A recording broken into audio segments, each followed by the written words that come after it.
That's a mitzvah. It's mitzvah ocheach tocheach et amitecha. So you can punish, but without anger. Right. So now, when you have you could show anger but not really be angry. Meaning, so you see, for example, sometimes a Rav wants to correct his students. So, but to correct his students by saying, please, please, please, sometimes doesn't work. Sometimes he has to show he doesn't have to say much, but show like an angry face. It's just play. But it's, in reality, he's just trying to show them an image of what somebody looks like, what he would even look like if he's angry. In reality, he's not angry, but he has to show them that face to give them an image to remind them, hey, by the way, listen, I'm not joking. I'm not joking. Why? Because there's a mitzvah in the Torah that all of us are obligated, which we'll also talk about in this Mishnah, called ocheach tocheach et amitecha, which means you must rebuke your people, which includes your children. You must rebuke them when someone is doing wrong, when someone is not polite, when someone is violating Shabbat, when someone is violating any type of mitzvah, and you have a connection to them. Either you're their parent, you're their friend, you're their uncle, you're their neighbor, you have some type of connection to them. You must rebuke them. But it also says, V'lo tisal av chet, but you can't bring yourself to sin. Meaning, even the rebuke has to have a strategy. You can't just go into every single guy that drives on Shabbat and say, Genom, Genom, Genom. You can't say that. Why? Because then they're gonna start thinking of you as a crazy person. They're gonna listen to you.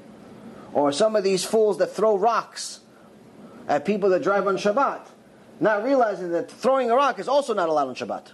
The rock is muktzeh. So sometimes we have to use our brain and realize that there's a way to rebuke. So for example, you have somebody in your Beit Knesset. The guy drives to Netz. Drives to Netz. Not only he drives to Netz extra early in the morning every Shabbat. Make sure he gets there on time. You fool. Don't come to Netz, don't come to anything. Stay home if you have to. Just don't drive on Shabbat. But nobody tells him. And he sits next to you in shul. Tell him, listen, by the way, I'm not sure if you follow the parasha. You remember the parasha where Hashem gave us the 10 commandments? Yeah. Which commandment? Do you remember which command? You remember the commandments? He goes, yeah, more or less. I pray, Netz, Shabbat, pray Netz. Which commandment said you have to go to shul on Shabbat? He's going to tell you, no, I don't remember being there a commandment. In the 10 commandments, they have to go to shul on Shabbat. Oh no? You sure? Yeah. Which commandment says you can't drive on Shabbat? The 5th commandment, when it says keep Shabbat. One of the 39 restrictions is lighting fire. When you light a fire, each time you light a fire, it's a sin of it's violating Shabbat. The problem is, It's the 4th. The 4th commandment, yes. So the problem is that when you light a fire, it's one sin. When you turn on a car, it's much more than one fire.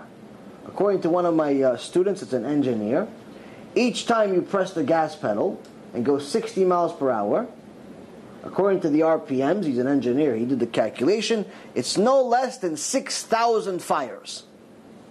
So just driving from your house, 15 minutes later you got to the Beit Knesset, you're all happy, you got your little talit, with your little quarter kippah, you're running to the Beit Knesset at 5:30 in the morning, think you did a mitzvah, you just violated Shabbat somewhere between 800 to 900,000 times. Chazaku Baruch and Gehenom. What are you going to do? What are you going to do? Each one is correct, of course. So now, you have a serious problem. The important part is to know how to tell this guy this. You tell him, listen, going to Beit Knesset is very nice. It's a mitzvah. But it's not an obligation in the 10 commandments. It's not even an obligation in the 613 commandments. 613 mitzvahs, it's not an obligation. It's good to pray minyan, it's good to pray in Beit Knesset, but chas v'shalom, it's not over Shabbat. You're obligated to keep Shabbat. You're not obligated to go to Beit Knesset. Which means, if you cannot live next to a Beit Knesset, either move, because you don't live next to a Beit Knesset, or don't go to Beit Knesset. Stay home. Keep Shabbat.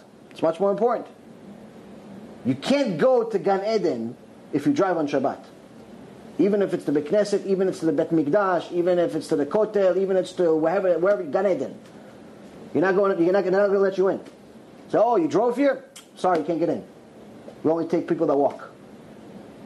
So people have to understand how to tell this to somebody. I am a much more blunt person. I say things as they are. Some people take it the right way. Some people take it the wrong way. Some people fight with me. Some people argue with me. Some people take it the right way, and people do tshuva. You've just experienced another Torah class brought to you by TorahAnytime.com.